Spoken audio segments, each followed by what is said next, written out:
Kurt at Smirk and Dagger, and he's going to show us Hi-Fi. All right, so in 1974, the hottest band in the world are the Meeples. They are recording their concept album Hi-Fi when creative differences split the group, and the album is never completed. Until now, they are back, and you are the producers of the B-side of this legendary unfinished album. You'll be going right to the vinyl for inspiration. This is the action selector for your turn, and that's how you'll gain your resources that turn. Then, you'll have audio cards in your hand, and you'll be playing to the studio tracks, trying to build the B-side songs. Now, these are not tracks like traditional sense. It's not drums, bass, that kind of thing. These are 4 songs with highlighted artists throughout. And you as a producer have very definite ideas about how you want that song to go. I want to start with a drum solo, get in some vocals, and then lay down some guitar. Well, as I play cards, I start building that out. I can cash this in anytime I interact with that. Now, if I do it now, I've got 3 of that sequence, that's 4 points. Great. If I'm able to play from my hand another card, great. Now that's 7 points. But if I wait to get those big points, I run the risk of someone remixing the tracks without knowing that that's going to impact me. Now, every time you play a card, you're going to get points. Points first for the stars that are showing in that track. Then I'm also going to check for any knobs that are in this area. So right now, 2 plus the 3, cash in for the 7. I'm racking up points as we go. I'm also looking for harmonization bonuses. What does that mean? If I had played this card, the drums here, you'll notice that it matches the time code. That qualifies me to earn this time code bonus, which is placing an equalizer knob of my color. I have also matched up the color. That's a solo. That allows me to increase my production points based on how many knobs I have out here.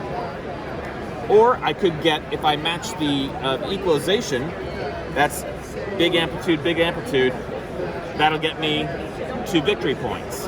And if I do any 2 of those things, that could qualify me for swapping a card from my hand onto the board. So there's a lot of different things that you're going to be doing just by playing a single card. And how well you optimize that is kind of the fun of the game. It is a tactical strategy game, so because people remix, it's hard to long-term plan. You are kind of reacting as your turn comes up. How do I best maximize what I can do? The game is $40, and it'll be officially out in 3 to 4 weeks at retail. We flew in 200 copies for the show, which are almost gone.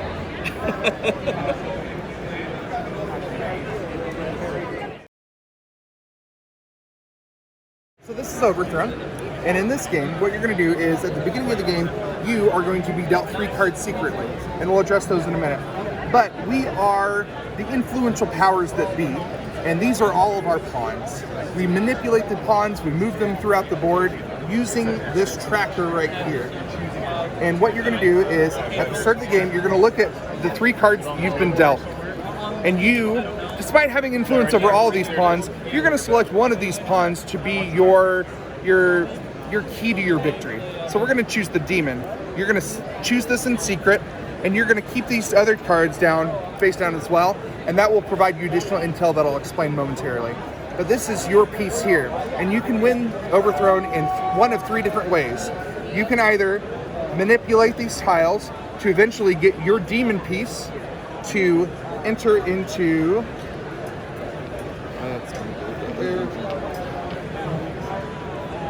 if you can get your demon tile with in one of these laurel locations next to the center, you can move it in there to win yourself the game. That's one win condition. A second win condition is your opponent also has chosen one of the other pawns to be their chosen pawn. So if you can then eliminate their secret pawn, which in this case would be the wizard, that's another win condition. A third win condition is each of your pawns, each of the cards has 3 separate pawns underneath of it. And if you can eliminate each one of those, that's your third win condition. And that's conveniently shown over here. So if you see that your opponent has eliminated the jester and the king, they might be the assassin. So you're going to want to make sure that you protect that last piece, which would be the rose. So the way the game works is it has this fantastic tile tracker here that allows you to choose what actions you want to take. Anything in the locked positions cannot be moved. Anything else can be removed to simply move along the board to an adjacent location. After you move that piece, it will slide down, everything else will slide up, and now it becomes locked and is unable to be moved, but now the assassin has been freed up to do something it wants to do. I mentioned the laurels earlier, which is if your piece is next to the center, and one of these pieces is your chosen pawn, it can then be moved to move into the center. And you can also assassinate other pawns. But it can only be done if you're in one of these 2 top spots. Now let's say I want to be able to assassinate with the ranger, and the jester has, throughout the course of the game, been eliminated. I can then, despite the ranger not being next to one of these crossed blades, this down arrow, which used to be the jester, now becomes a duplicate of the tile beneath it. So I can instead move this tile out to manipulate the ranger and kill the wizard, which happened to be my opponent's chosen pawn. So as more pieces get eliminated, more options come open.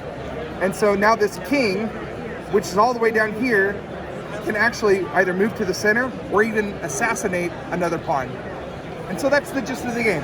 You can win by moving your piece to the center, eliminating all of your pawn's chosen targets, or by eliminating your opponent's secret pawn.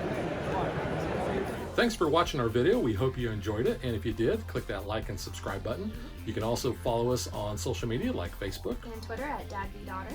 And if you like what we do and you want to support us, you can visit our Patreon page. So thanks for watching. Thanks.